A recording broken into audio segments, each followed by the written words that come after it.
Primer on rebounding. This is an age, both boys and girls, where we can continue to talk about the more physical aspects of the game.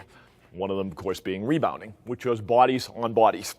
You're about to see in a couple of minutes some activities that we can do with the boys, and you will see there'll be some contact and there will be some learning that they can use to help seal off, hold off an offensive player from getting to the basket. As I will explain to the boys in a couple of minutes, even the highest jumping player in the world, whoever that might be, probably can't rebound from 15 feet away if you're blocking him out. The highest jumping player in the world, if you let him get close to the basket, that player's got a lot better chance of getting that rebound.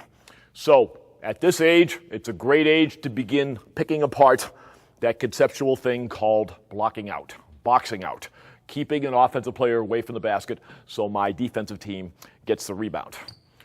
As I'll tell the kids later on, if you watch an NBA game and there are 100 missed shots in an NBA game, no more than 5 of them will be grabbed over the rim. Even with all those great leapers and those great, strong, big players who have been weightlifting for years, most of the rebounds, 90 to 95% of them, are still taken under the rim.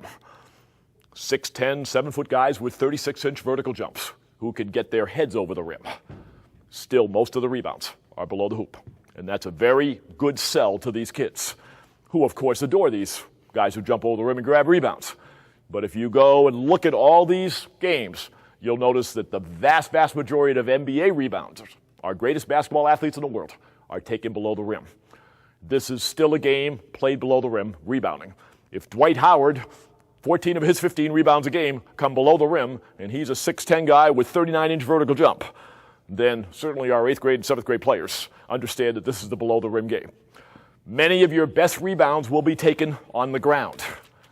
The thing is, it gets counted as one rebound in the stat sheet. It doesn't look all that cool because it wasn't reaching up and grabbing and shedding bodies as you were coming down, but it's still a rebound.